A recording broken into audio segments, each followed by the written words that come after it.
नमस्कार विद्यार्थियों, मैं डॉक्टर मानक जैन, सह आचार्य इतिहास विभाग एसपीसी राजकीय महाविद्यालय अजमेर।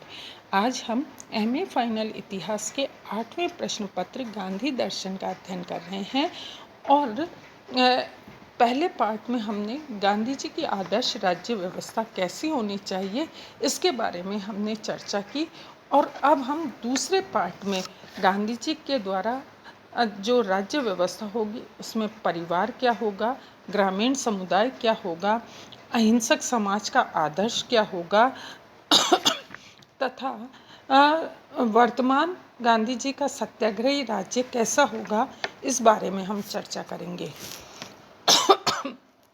विद्यार्थियों, गांधी जी ने समाज को एक परिवार के समान माना है। वह व्यक्ति तथा समाज में किसी भी प्रकार का विरोधाभास नहीं देखते हैं। अतः व्यक्तिगत स्वतंत्रता तथा सामाजिक दायित्व के निकट की आत्मनिर्भरता है वे व्यक्तिवाद के विरुद्ध है और समाज के साथ साथ व्यक्ति की गरिमा की रक्षा करना चाहते हैं।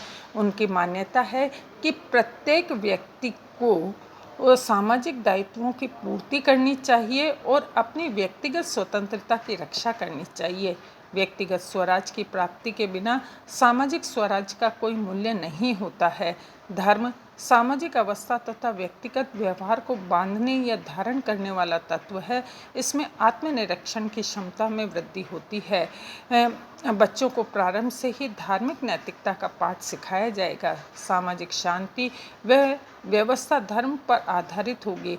गांधी जी ने ये बताने का प्रयास भी किया है कि आधुनिक समाज में भी हम केवल कानून अथवा शक्ति के भय से शुद्ध आचरण नहीं करते हैं, अपितु बाध्यकारी आंतरिक प्रेरणाओं से हम जीवन के क्रम को चलाते हैं। प्राचीन भारत में ग्रामीण व्यवस्था का चित्रण करते हुए गांधी जी ने स्पष्ट किया है कि वर्णाश्रम धर्म का पालन करते हुए प्राचीन भारत में सुख शांतिपूर्ण था।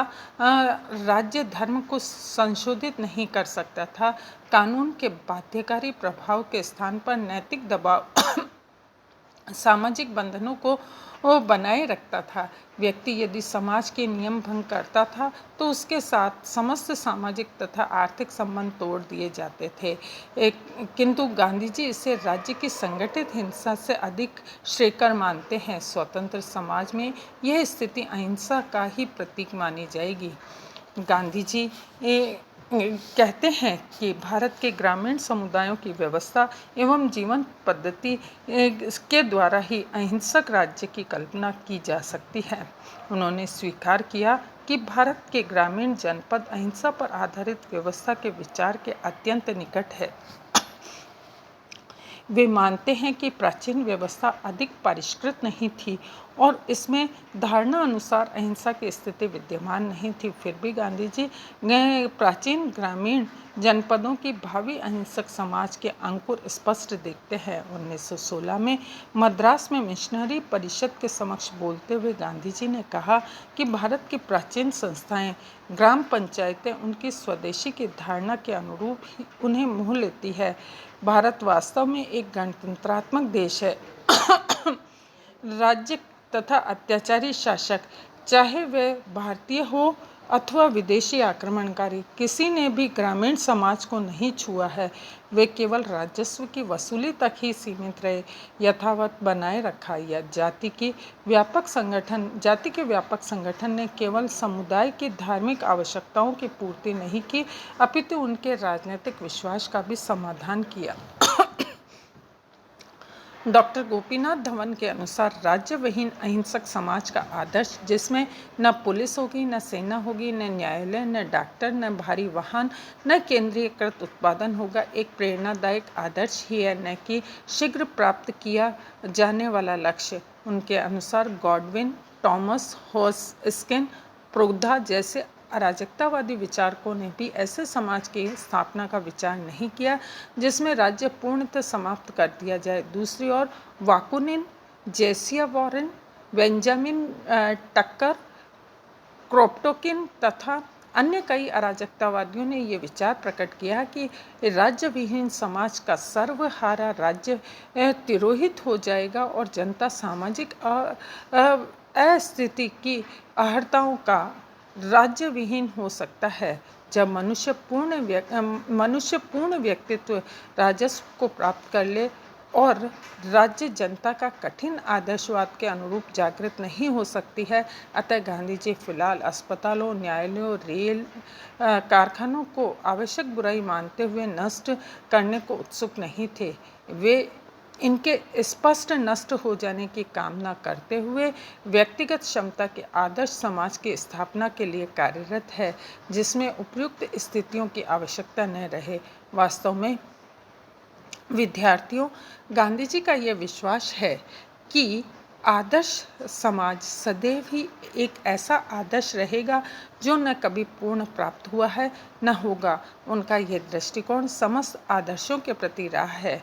1940 में शांति निकेतन में हुए एक वार्तालाप के दौरान ये पूछे जाने पर कि क्या राज्य केवल अहिंसा के आधार पर चलाया जा सकता है, गांधी जी ने कहा कि सरकार पूर्णतः अहिंसक बनने में सफलता प्राप्त नहीं कर सकती है, क्योंकि वह सभी व्यक्तियों का प्रतिनिधित्व करती है। गांधी जी ने कहा कि वे ऐसे स्वर्ण युग की आज कल्पना नहीं करते हैं, फिर भी उनकी मान्यता थी कि वह अहिंसा प्रधान समाज संभव है और इसके लिए प्रयत्नशील है। गांधी जी का अहिंसक समाज का आदर्श मानव की अपूर्णता के कारण ही संभव है, फिर भी यह दिशा का बोध कराता है, न कि लक्ष्य का, प्रक्रिया का प्रतीक है, न कि प्राप्ति का।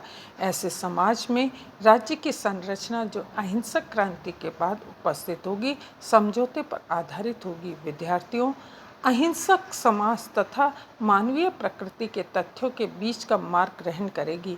यह उस आदर्श व्यवस्था की प्राप्ति पर गांधी जी के मध्यम मार्ग का उदाहरण होगी। यह इस पर भी निर्भर होगी कि औसत व्यक्ति ने अहिंसा की गुणात्मक मात्रा कितनी विकसित की है। अहिंसा तथा लोकतंत्र दोनों ही मानव की आध्यात्मिक समानता पर आधारित है। यदि राजनीतिक शक्ति दुर्बल